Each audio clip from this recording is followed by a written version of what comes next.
যেই টাকাগুলো সাইদের চিকিৎসা করার কথা বলে তোলা হয়েছে, সেই টাকাগুলো তার পরিবারের ওই টাকাগুলোর উপর হক আছে। এটা যারা বলতেছেন সেই সাথে আপনারাও জেনে রাখেন, তার এই পরিবারের কথা চিন্তা করে সে চিকিৎসা করায় নাই। তার পরিবারের কথা, তার পরিবারের জন্য কিছু করে যে বোধহয় তাকে দিয়ে মিথ্যা বলানো হয়েছে। শেষটা জেনে রাখেন, চিকিৎসার জন্য এই ফান্ড তোলা হইলেও তাদের উদ্দেশ্য চিকিৎসার ছিল না। যদি থাকতো তারা চিকিৎসা করাইতো।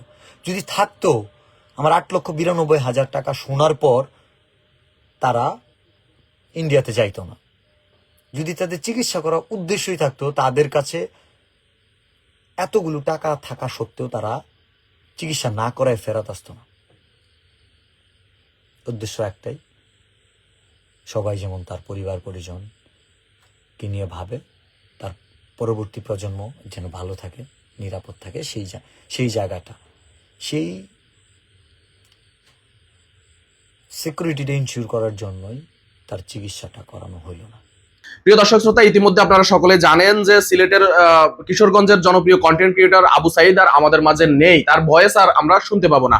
আবু সাইদের এই ঘটনা নিয়ে থটস অফ বিল্লাল লাইভে এসেছে এবং লাইভে এসেছে কি বলেছে শুনতে পারবেন আজকে বিল্লালের মুখে।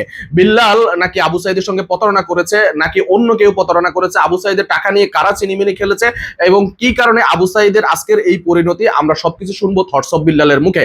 থটস অফ বিল্লাল কি সত্যি আবু সাইদের টাকা মেরে খেয়েছিল, নাকি এটি শুধু গুজব ছিল, আমরা সবকিছু শুনে নিব তার মুখ থেকে। এবং আপনাদেরকে অনুরোধ করবো থটস অফ বিল্লালের কথাগুলো একদম শুরু থেকে শেষ পর্যন্ত আপনি অবশ্যই শুনবেন, তাহলে অনেক গোপন রহস্য কিন্তু আপনি জানতে পারবেন। সুতরাং কথা না বাড়িয়ে চলুন আমরা থটস অফ বিল্লালের মুখ থেকে আবু সাইদ সম্পর্কে সকল বক্তব্য শুনে নিই, তারপর আলোচনা করব, সঙ্গেই থাকবেন। অনেকগুলো কোশ্চেন আমার কাছে আছে, অনেকগুলো কোশ্চেনটা কোত্থেকে শুরু করব? আচ্ছা, প্রথমে আসি। প্রথম কোশ্চেন হচ্ছে, আমার পেজে কিন্তু একটা ভিডিও নাই, জানো? সবগুলো ভিডিও, 47টা ভিডিওতে কপিরাইট,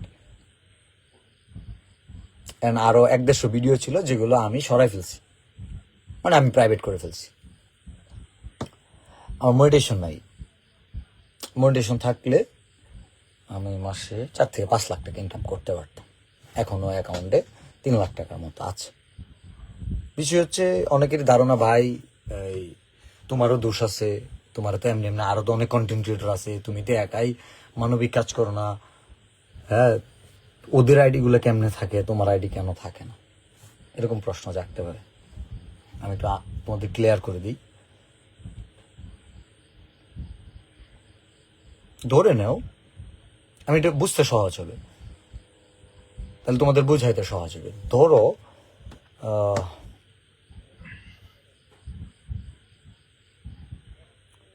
জুয়েল আমাকে পছন্দ করে না, অথবা ধরে নাও রাব্বি আমাকে পছন্দ করে না।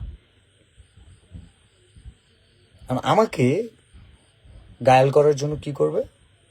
ধরে নাও আমার পেজটা নষ্ট করবে। 1 লাখ টাকা দিল যে ভাই ওরা 5টা কপিরাইট দাও, সাপোজ। তো যারা কপিরাইট দেয় ভাই, তারা তো কামলা দেওয়া শিখছে, কিন্তু এই কামলাটা যে নিবে টাকা দিয়া, ওই লোকটা পায় না।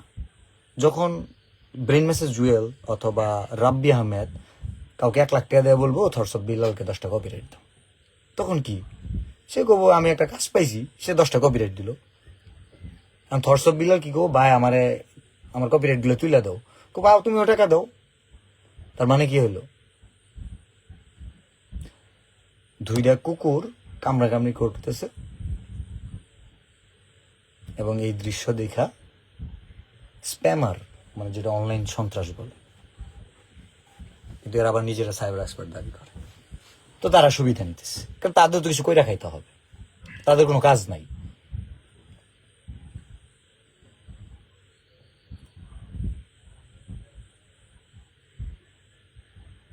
আমার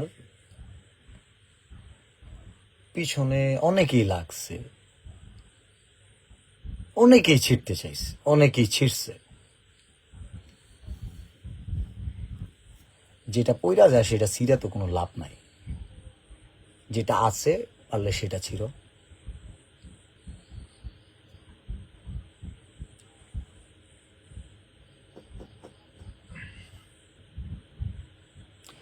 আর লাস্ট একটা ভিডিও করছিলাম, যে ভিডিওতে ছিল একটা মসজিদের খাট কি দরকার, সেই ভিডিওটাও আমার প্রাইভেট করতে বাধ্য হয়েছে।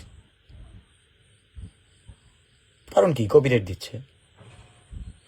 একটা মসজিদের খাট কি দরকার, যে মানুষগুলো কপিরাইট দিছে এরাও কিন্তু মসজিদে যায়, তাদের কিন্তু তাদের মাথায়ও কিন্তু আসবে যে একটা ভিডিও আমি কপিরাইট দিয়ে সরাইছিলাম, সেখানে মসজিদের খাট কি দেওয়া হয়েছিল, চাওয়া হয়েছিল। তারাও কিন্তু এই খাটকিতে ওদের গোসল করানো হবে। আর যে মানুষগুলোর প্ররোচনায় পড়া, যে মানুষগুলো আমার পিছনে টাকা খরচ করে আমাকে ক্ষতি করার জন্য,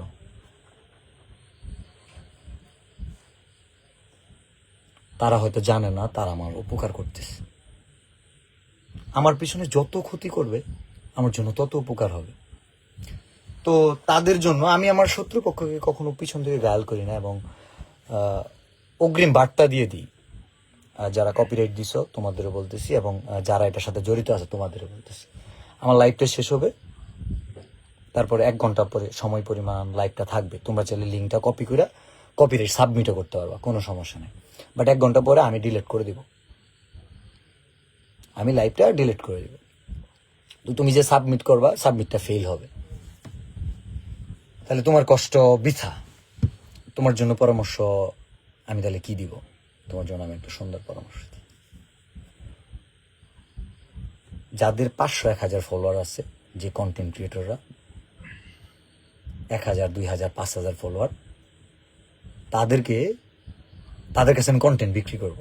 ধরো 1000 টাকায়, 2000 টাকায়, 5000, 10,000 টাকা। ধরো সারাদিনে 20টা কন্টেন্ট বিক্রি করলাম।